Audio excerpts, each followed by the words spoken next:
We are back for the fall for What the Schuck. That means Mr.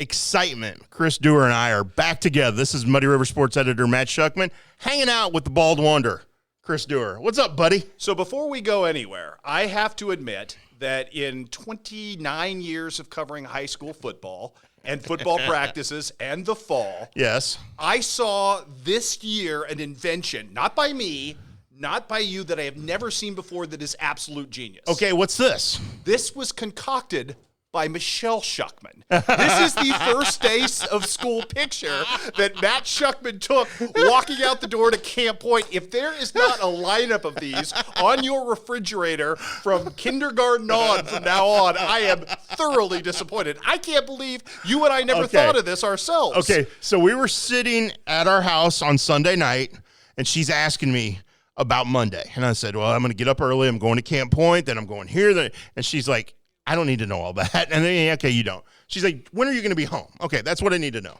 And I said, yeah, it's kind of funny. I said, I've already started seeing the back to school pictures on Facebook. She goes, oh yeah, my friend. And she mentioned one of her friends and some kid, and one of their kids was going off to school already. And like, wow, they're starting school way early.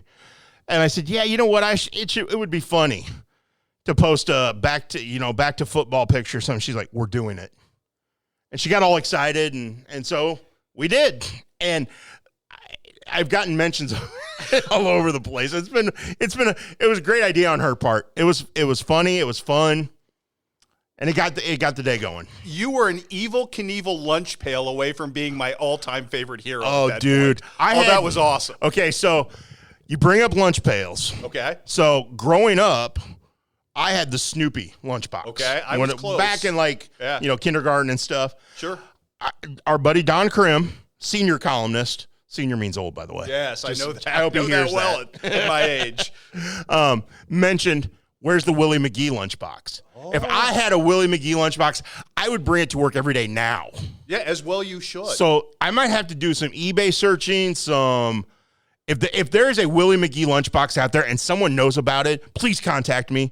That would make my day. I'm going to date myself here, and I'm going to throw this out there, and about 3 people are going to know the reference. I had Hong Kong Phooey. Oh, wow. That's awesome. That was my very first lunch pail. And if I could get that back, I would be the happiest boy in Quincy. Now, see, my favorite cartoon growing up, my 2 favorite cartoons, and I know one had a lunchbox, and I don't think I ever had it, was Johnny Quest. Well, yes, I have seen the Johnny Quest lunch pails. Yes, I have too. I didn't have one, but the other one was G-Force. I was going to say, did Battle of the Planets / G-Force have a lunch pail? Oh, I don't know if they did. But that might be my all-time favorite cartoon. Well, and the fact that it was apparently such a thing that none of us knew later in life it started in Japan and had its whole life beyond what we ever saw. No. Is just, it's so tempting to go and relive that, but I'm afraid I would be disappointed some 40 years later what it was and what I thought it was at the time. I'm going to give you a little insight into make you laugh, and people out there are just going to go, oh my gosh.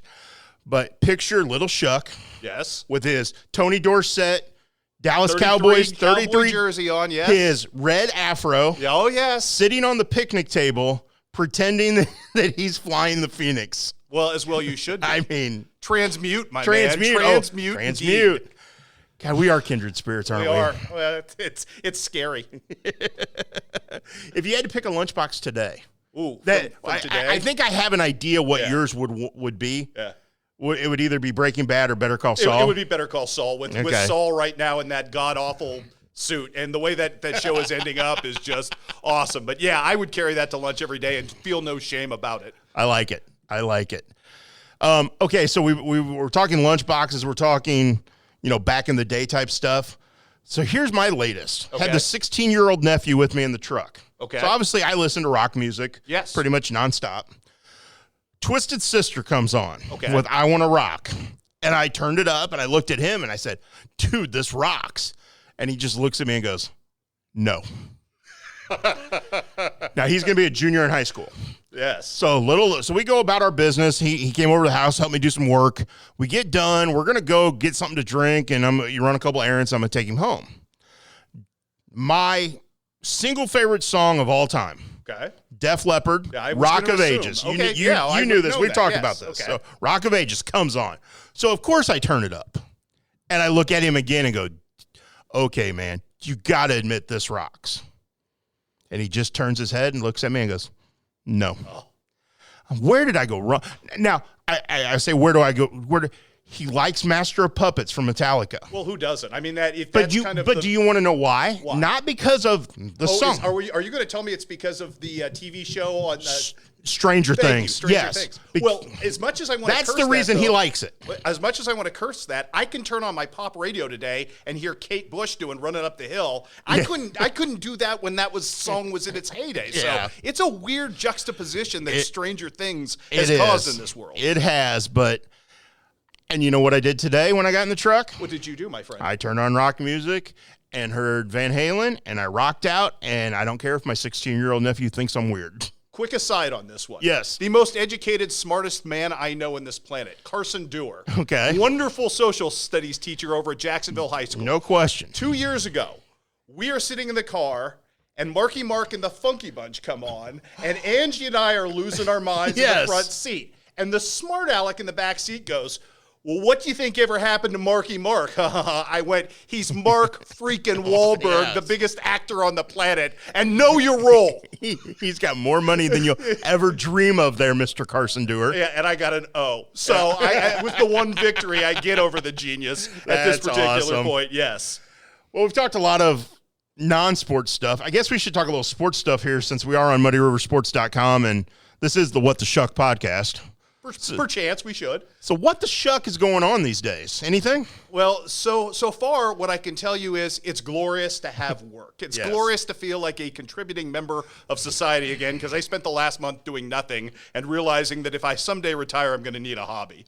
But yes, it's nice to be back at work. You and I are on the grind constantly, which is fun again. And we're seeing each other along the way. We've both hit up similar spots this week, and that'll continue to happen. It's a good thing. I mean, it's just, and it's always fun just to kind of re-engage. I mean, we're blessed with such wonderful human beings that coach in this area. And not just the head coaches, but assistants that we've come to know along the way. And just to catch back up and to hear their enthusiasm for making young people better kind of makes you realize that this job is more than just sports. It's feeding the culture, which is what we love to do. So you'll get a kick out of this. As we sit here and tape this show, I had gone to Quincy High soccer practice this morning. And, they've got new practice shirts. Okay. It's warm out. It's not overly hot out. The weather's been great for these high school athletes the first few days. Yes. But it's not overly hot out. But they're soccer players. They're really fit. They're running around. They take their shirts off like it's nothing and run around and practice. Surely. Coach Bridle made them put their shirts on since I was taking pictures so that they would look more professional.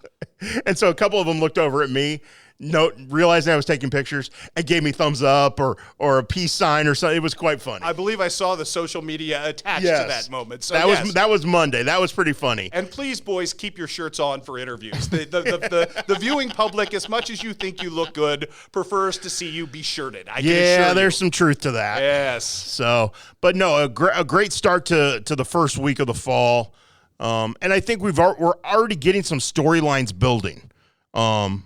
And as we sit here and talk, I know you and I are going to be headed different directions the next few days, but I know you've already touched on one, and I haven't been there yet, but I think Pittsfield football is a storyline we're going to need to follow. Yes, 70 guys almost in camp, which is phenomenal. And Zach Ferguson knew this was coming when he took on the program. He knew his alma mater was going to be a super hard rebuild just because of the nature of the entrenched struggles that it's gone through.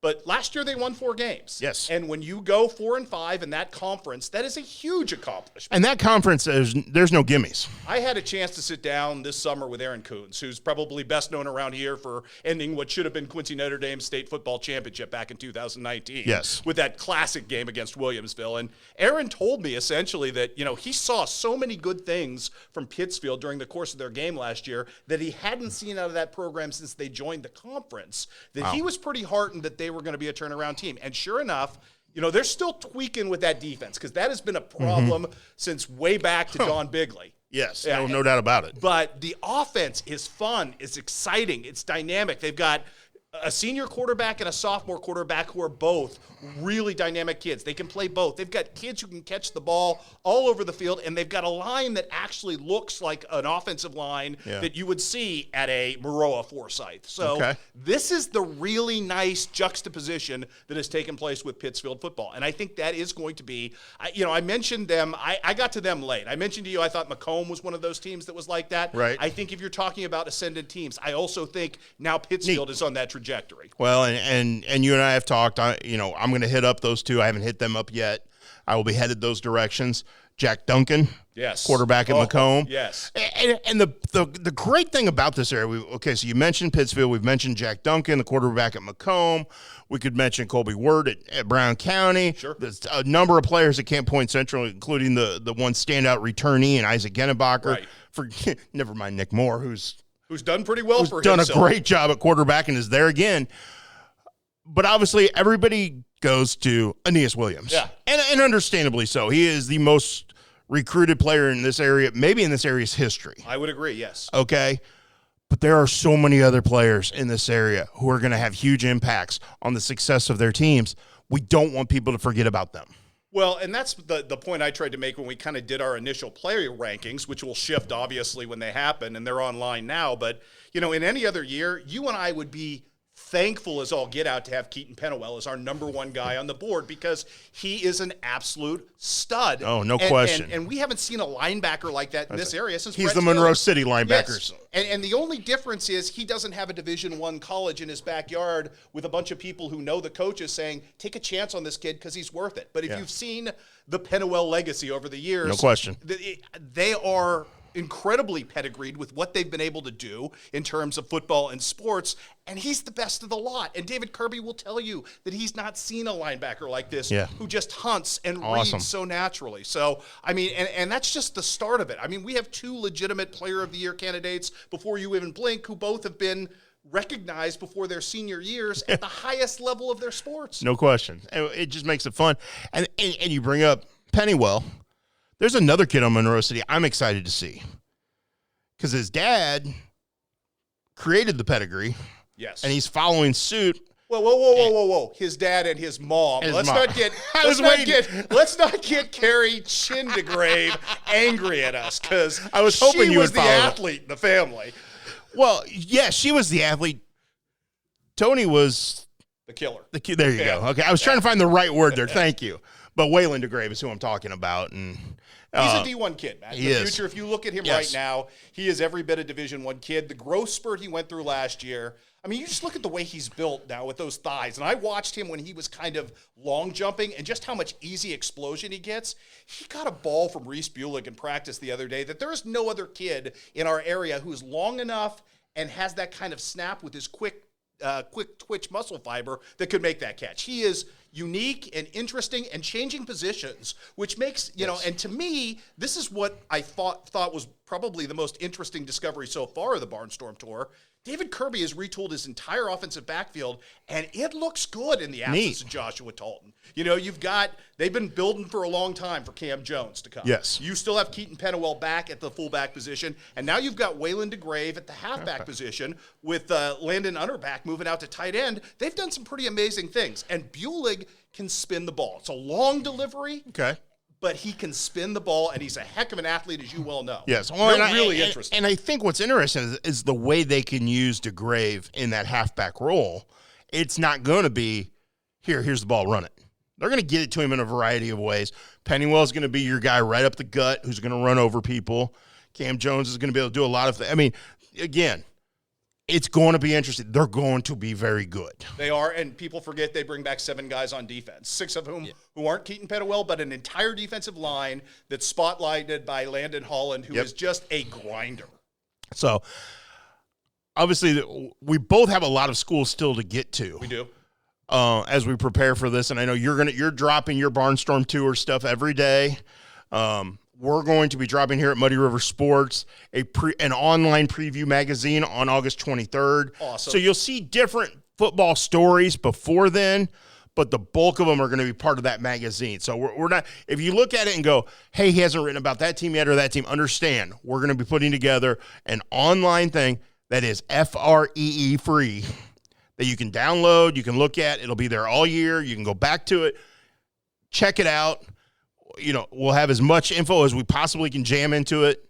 And a shout out to Muddy River for that, because as somebody who's done that before, as you well know, but the people out there don't, it is a massive undertaking. It is most of your waking hours. Good luck with that, Schuck. Thank you. I wish you well, but I'll get it done. What else did you have to do? Really? I'll get it done. Don't worry. You always do. That's the fun part of this, and obviously we've talked a lot of football already, but then we got a whole list of things to counterbalance that, because there's a ton of fall sports going on. Can you believe that golf starts tomorrow? It's crazy, isn't it? It seems really early, but hey, I'm not going to complain. No, and it'll be interesting because the D.A. Wyburn Invitational out at Westview Golf Course will have a bunch of area kids. So we're going to get to see a lot of the area kids right off the bat, and in your case, get some video, my case, get some photos, to then when we talk more in depth about them as the year goes on.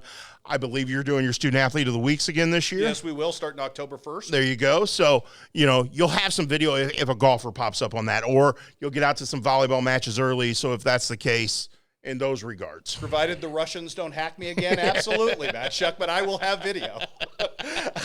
He says with his fingers crossed. But for you and I, and I've said this on our other platforms, and we'll promote it here as it gets going. We're going to be doing things called the Prairie State Profile, which will drop every Tuesday, and then the Show Me Spotlight, which will drop every Thursday. So Tuesday we'll highlight an area student athlete. Thursday we'll highlight a Missouri student athlete from our coverage area. You do the same. You do the Student Athlete of the Week. You've got Duerrisms. You've got the Sensational Seven. And the fall tempo is changing for us, because a lot of the guys and gals that we went to on the regular for storylines, like the Delaney Strausses and the Miles Shepherds, are gone. Right. So who's going to fill that vacuum, which I think is a really interesting storyline in and of itself. I do too. And the fun part of what you and I do is we'll run into people who will say, hey, did you know this about this kid? And next thing you know, you're talking to the kid. Next thing you know, it's like, wow, this is a great story. It is, yeah. And a lot of times it's just that idea. Hey, did you know about this? No, I didn't. Let me talk to him. And next thing you know, you got a great story, and then somebody else sees it and reads it. It's kind of like, I just wrote a thing on Michael Longo, trekking from coast to coast. I saw that. That was great. If nobody tips me off to that, I don't know about it. Right. And that's our life's blood. This business is, sometimes it just comes obliquely to us. You're in a conversation at a restaurant and somebody brings something up, and you're right. It starts as simply as, did you know? And you've won, gosh, I don't know how many award-winning pieces you've turned from a did you know, but most of them stem from that, Matt. Yeah, and it's just, let us know. Let both of us know. If you can find us both on social media rather easily.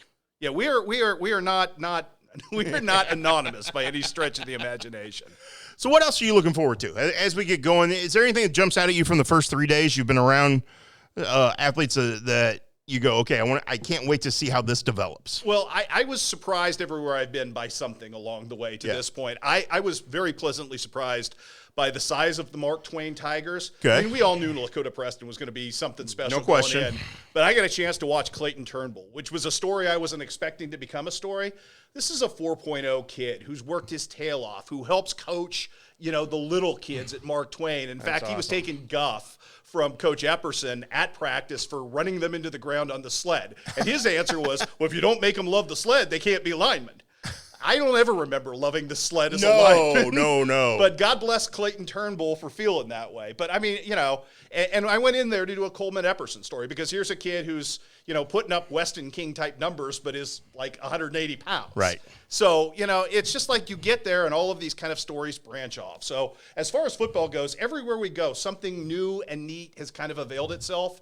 And, that doesn't stop with the high school level. Found out this week that Caden Selly has already moved up to number 2 on the depth chart at tackle at Western Illinois. As a true freshman. As a true freshman who started recruited as a guard. They think enough of him now that they think that this is a kid that if he continues to develop, now 279 pounds from the 250 he was at Hannibal, they think he's a kid who could be an All-American for them down the road. That's amazing.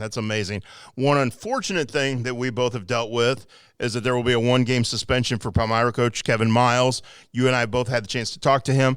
I love the approach they're taking to it. If you read my story at Muddy River Sports, I know you'll have stuff from him. But it's like, look, we built this thing on trust. trust each other, trust the process, he goes, I trust my coaches, I trust my players. They'll get us through one game. Just trust each other. And I think any turmoil that could come with any sort of disciplinary action, whether it's a coach, player, administrator, whatever it is, it's how you go about handling it and how you teach your kids to handle it. And I think Kevin Miles is doing a fantastic job of teaching his kids how to handle adversity. You're a coach, you're a teacher, everything is a learning experience, and you should use it as that, and that's exactly what they're doing. Now, I also think it's a learning experience for all of the other coaches out there, because we expect coaches to be omniscient and to know everything that's going on in their program at every moment, and I know that in some ways seems impossible, but responsibility is a really weird thing in this day and age, especially as litigious a society as we've become. So if you're another coach out there, I don't think anybody's going, oh, Kevin Miles got it. No, they all know they're susceptible, because one moment look in the wrong direction, something bad could happen within your program, and you're culpable. So and it doesn't matter if it is a locker room situation, which is what this is. Right. This was. Whether it's something that happens on Friday night after the game when your kids are hanging out at somebody's house. Surely. It could be anything, because there's the one overriding factor in all this is everybody lives their life on social media these days. They do. So you never know who's got a phone, a Snapchat, a something out. So you could be 4 guys in a car doing something stupid and somebody takes a Snapchat of it, and next thing you know, all 4 players are in trouble, or all 4 students are in trouble. So the kids have to realize that as well as the coaches. And you're never not a Palmyra Panther, or you're never not a Quincy Blue Devil, or a Quincy Notre Dame Raider. You are always that when you put on that shield, that helmet, that moniker, because that's how people see you. And it doesn't just reflect on you and your parents, which it reflects on the program. They may see your name on the back of your jersey, but they see the name on the front of the jersey first. That's exactly how they quantify you in this society. Yeah. And everybody knows everything. And it was funny because there was a rumor about a very good football player who was talking about leaving, and I got a chance to see him within the last couple of days and moving out of state. And I said, I'm glad to see you here. And he goes, what do you mean? I said, everything, there's nothing in this town that's a secret, in any of these towns that's a secret. We all know, so you know exactly what I mean. So, it gets out there. So remember that. That's just a really important thing to remember if you're a young person. For those kids in Palmyra who are going to be without their head coach for game 1, I applaud the assistant coaches. I applaud Kevin Miles for the way they have rallied together in the moments that this has been released to the public and said, this is how we're handling it. And then we move on. There's no finger pointing. There's no scapegoats, nothing. It's, we made a mistake. We're handling it. We're changing things. We're moving on. We're doing it together. Well, and it's a learning experience. And I credit them for that. Absolutely. And that will be an interesting task, because Palmyra really does have a tough start to the schedule. 3 straight road games. Yeah, Bowling Green, Hallsville, Centralia, and then Macon, who's really good. Yeah, Macon's the home opener. Yeah, with Michael Lanier coming over, which is no small task for that defense either. So, but I know these teams are still going to continue to get after it, whether there's an off-the-field issue, on-the-field issues. What we've seen from the teams in our area is everybody's hungry right now. They are, and it's a beautiful thing, because we've seen from Hannibal, we saw from Bowling Green and North Shelby last year that it's possible here to make a run at a state championship. We almost saw it from Monroe City, because if the second half at Hayti didn't go the way it did, they're probably in a state championship game. The windows are so small and rare in this world. If you have it, you have to maximize it. And I think that's why everybody fights so hard, Matt. And I think we're going to have a lot more of those conversations as we move forward. And I can't wait to talk about more of those conversations as we get deeper into the season and get to know these kids and these coaches a little better and see what they're capable of. I think you and I are going to have a lot to talk about as the season progresses. Well, we're going to be weekly now. If I'm not here, you're going to be over at my place. So we're going to get back on the grind, because you feel better and I have technology again. So next week, you won't see Duerr or listen to Duerr on What the Schuck. But I'll be joining him at KHQA. Yes, you'll be on the podcast next week for the Duerrisms podcast, as we and I'm going to have Matt break it down. I'm going to have him break down his top 5 for me in the area at that point, and maybe his top 5 players. And, I know we all know who number 1 is, and that's important, but I think the difference that Matt and I may have in those 1 or the 2 through 5 spots might be interesting. Well, it's almost like we go, okay, here's 1. Yeah. Okay, now give us 1 through 5 of everyone else. Because nobody's going to argue that Aeneas Williams is the best player in the area. No, you can't. I mean, good Lord. He's got an offer from Alabama. Yeah. I mean, and Ohio State and all the, Notre Dame. I mean, there's no question. He is special. So when you start talking of who else do you want to see, who else do you want to look at, who else could elevate their team, then we're going to have some really interesting conversations. I think we will. And you and I know that when we start talking, it doesn't stop. No, and I know we got to wrap up the podcast here shortly, but we could go on and on and on and on. That's what we do. It's awesome.